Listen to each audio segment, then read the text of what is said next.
contains selected administrative information from the HLR to call control for each mobile located in the geographical area controlled by the VLR. As the name implicates, it is visitor location area. When we go from when the mobile go from one MSC to another MSC, that is in the roaming state, then the data is stored in the visitor location register of any MSC. It is the record of the systems or the mobile station which are in roaming form from one MSC to another MSC at certain time. Equipment Identity Register EIR. For authentication and security purposes, the EIR is used, that is Equipment Identity Register. The EIR contains a list of all valid mobile equipment on the network, and each mobile station is identified by its international mobile equipment identity. Every mobile station or every mobile phone has IMEI number. So, if the IMEI number is not valid, so the no MSC in India can provide service to that mobile phone or mobile station.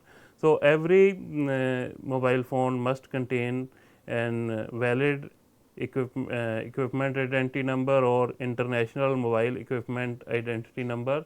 This is for authentication and security purposes, and it also contains with that IMEI number which SIM is used or which SIM was used at any point.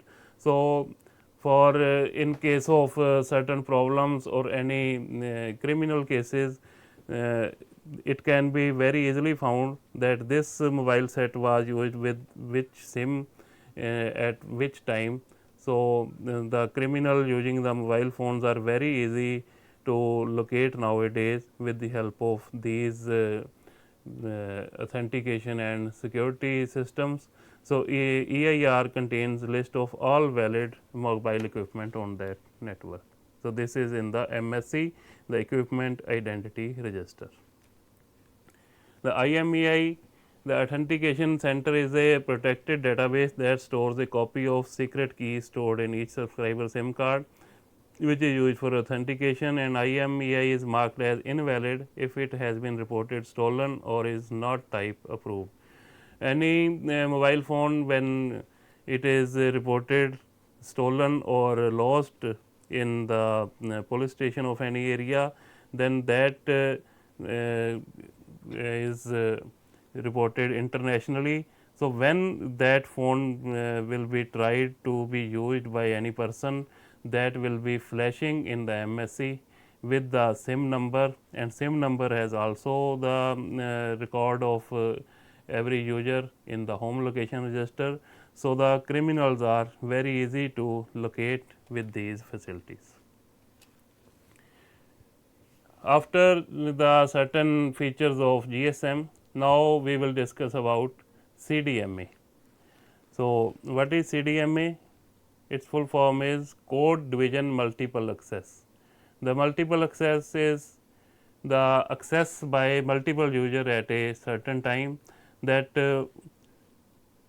certain frequency band is allotted to a certain system, and it is to be used in a certain time. So, there are some multiple access division techniques. In time division multiple access, we were using or we were dividing the whole frequency band to all user for a divided time or a certain time limit. That was time division multiple access. In frequency division multiple access, the frequency band was divided into certain frequency short frequency bands, and it was given or it was provided for whole time to user.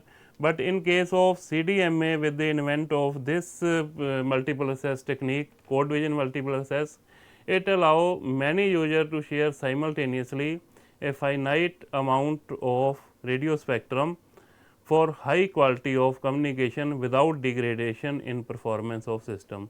Here every user is allotted the whole radio spectrum without any time break or any time division. For whole time, a certain radio spectrum, a finite amount of radio spectrum is allotted to each user by applying a certain code to each user by dividing the whole frequency band with the help of a certain code. So, this is a very good multiple access technique, and it also has very good features as well as some disadvantages as compared to GSM. It is the narrowband message signal. Here the narrowband message signal, which is multiplied by a very large bandwidth signal called the spreading signal. Like the we do modulation in analog system, here in CDMA a spreading is done.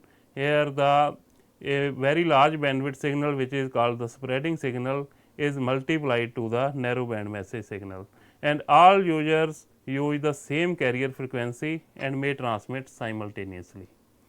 It is how the whole frequency is there and whole time is there, and code is this. These are certain codes to various channel, channel 1, channel 2, channel 3. This spreading signal is its code, and at receiver end the we as the code is known to the receiver. So, it can decode the signal easily. So, whole data is received very well in this CDMA spectrum. With the TDD or FDD, that is time or frequency division duplex, it is shown here the frequency is there and code is there and time is there. In case of CDMA, this is as we have already shown, and this FDD is there in downlink, and here TDD is there in this system. The advantages of GSM: it is used worldwide with over 500 million subscribers.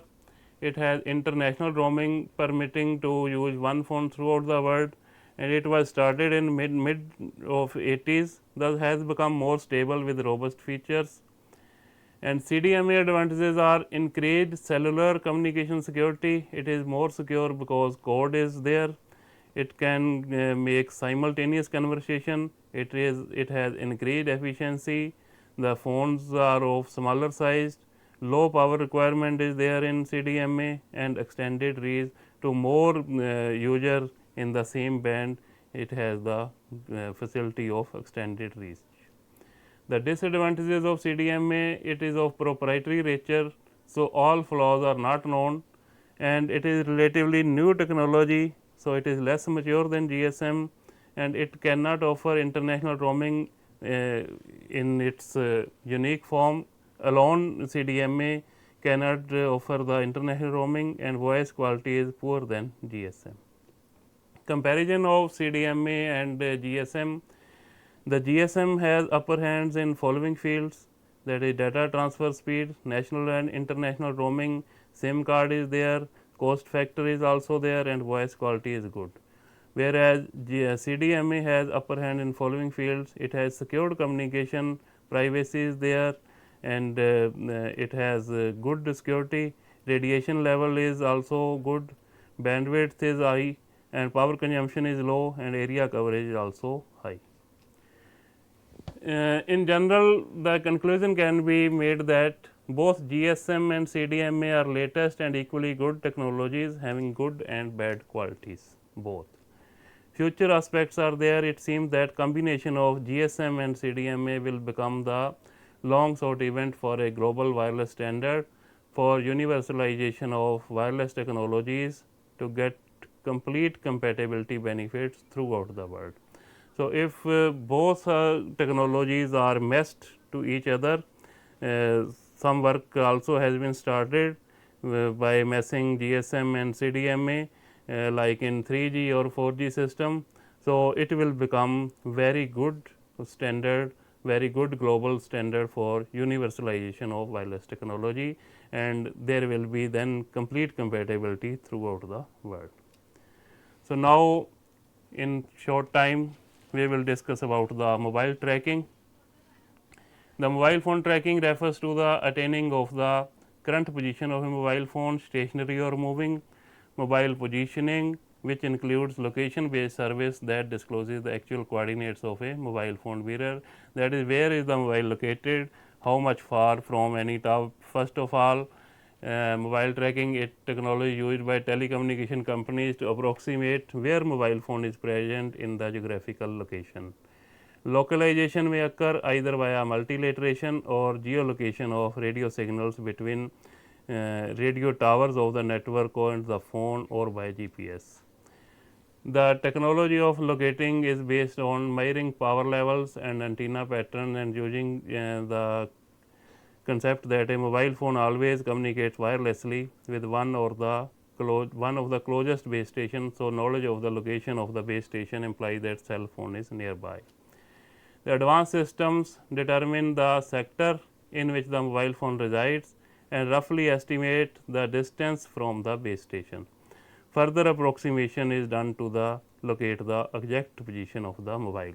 So, first of all the BTS is found, then direction of mobile phone from that BTS, and then distance from mobile phone to that BTS. So, that is how we can reach to the certain mobile phone, that it is in first of all at which in which BTS is located, in which cell is the mobile phone now, and then in which direction from the BTS, and then at how much distance from the BTS. So, in this lecture I have tried to discuss about the GSM architecture, then CDMA architecture, advantages and disadvantages of both GSM and CDMA, then comparison of GSM and CDMA, in future aspects of GSM and CDMA, and at the last in a very fast flow about mobile tracking. So, I hope that you may have learned something from this lecture. I thank you all very much.